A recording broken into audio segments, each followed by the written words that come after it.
하나님 한 분 외에 또 다른 하나님이 있습니까? 네, 그 밑에 있는 육문입니다. 하나님의 신격에 몇 위가 계십니까?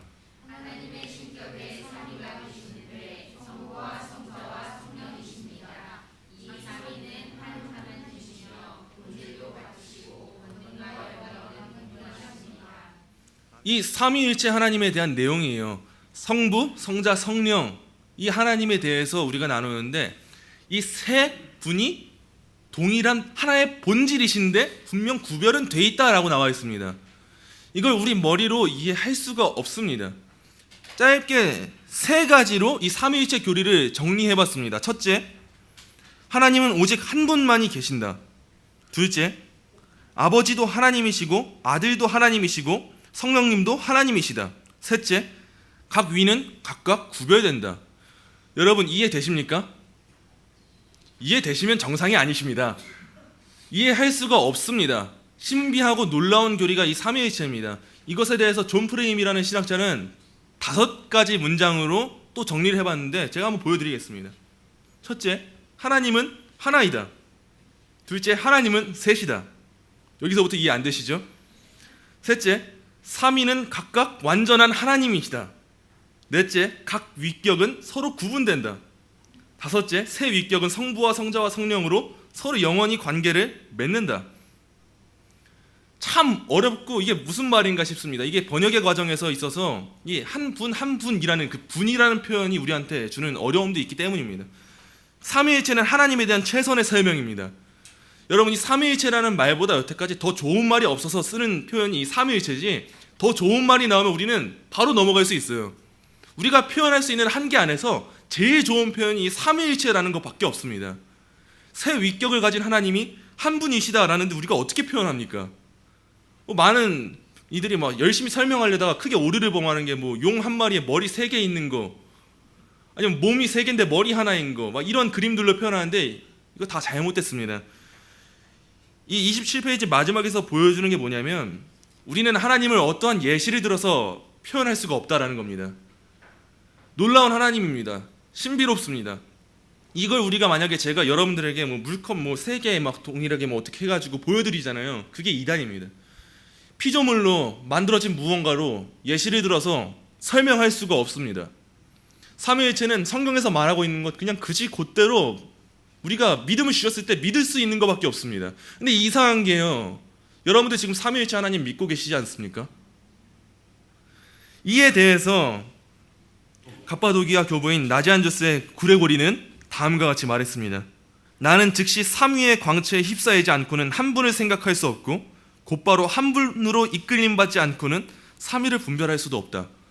이 말이 무슨 뜻이냐면요, 이 지식은 우리가 이해로서 어떻게 할 수가 없는 지식인데 하나님께서 우리한테 믿음을 주셨을 때 이상하게 말도 안 되는데 이게 믿어지다니 라고 하는 고백과 같습니다. 여러분 지금 앉아 계실 때 다 삼위일체 하나님을 믿습니다. 성부, 성자, 성령 하나님께서 한 분이심을 믿습니다. 그러나 그 한 분 하나님께서 구별되게 일하신다는 것을 여러분들 다 알고 계십니다.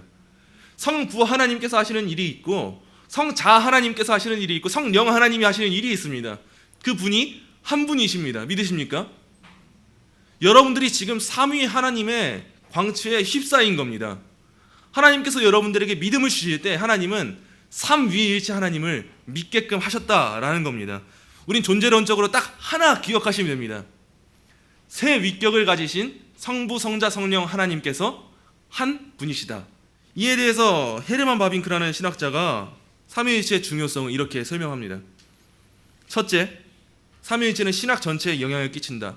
성부, 성자, 성령 모든 것에 영향을 끼칩니다. 둘째, 하나님의 사상의 풍부함을 보여준다. 셋째, 하나님의 영원한 존재의 조명이다. 넷째, 하나님 중심의 신학을 구성하게 된다. 하나님의 중심의 신학을 구성할 수밖에 없습니다. 우리가 알 수가 없는데 어떻게 하나님을 붙드는 거 말고 할 수 있는 게 있습니까? 다섯째입니다. 구속진리의 열쇠가 된다. 이 삼위일체 하나님을 통해서 우리가 보게 되는 건 결국 구원입니다. 하나님께서 구원을 계획하시고 성취하시고 적용하신답니다. 결국 우리가 이 삼위일체 하나님을 믿음으로 고백할 때 알게 되는 것 또 한 가지로 갑니다. 하나님은 찬양받기 합당하신 분이시다라는 겁니다. 존 오웬은 삼위일체에 대해서 이렇게 결론을 내립니다. 성경이 성부, 성자, 성령을 한 하나님으로 계시할 때 그 후 즉시 필수적으로 그리고 불가피하게 성부, 성자, 성령이 본질에 있어서는 하나라는 사실, 그리고 구별된 위격에 있어서는 셋이라는 사실이 이어진다. 이것은 이 사실들을 지배하는 제일 원리나 다름없는 신적 계시다. 결국 한 문장으로 정리하면 이렇습니다. 하나님은 세 위격 속에 한 본질을 갖고 계신다. 세 위격의 하나님은 하나십니다. 끝입니다. 저 못하겠습니다. 제 능력으로 설명할 수 있는 것이 없습니다. 제가 여러분들에게 전달해 드릴 수 있는 삼위일체는 이것이 전부입니다. 삼위일체 교리는 너무 신비하고 놀랍습니다. 알면 알수록 이해할 수 없고 정말 신비하다는 것에 하나님께 휩싸이게 됩니다. 이 하나님을 알게 하신 분이 우리의 하나님이십니다. 여러분들이 지금 믿음으로 하나님을 삼위일체로 고백하시는 것, 그게 얼마나 놀랍습니까? 상식적으로 이해되는 일입니까? 상식적으로 이걸 누가 믿으라고 한다면 우리에게 믿음이 없었을 때 믿을 수 있겠습니까? 말이나 되는 소리 하라고 하겠죠. 논리적으로 말이 되는 소리를 하라고 하겠죠. 근데 우리의 논리로 이해되지 않는 것을 지금 여러분들이 믿고 계십니다. 그것이 믿음입니다. 그것이 선물입니다. 이것이 삼위일체 하나님의 놀라운 사역입니다.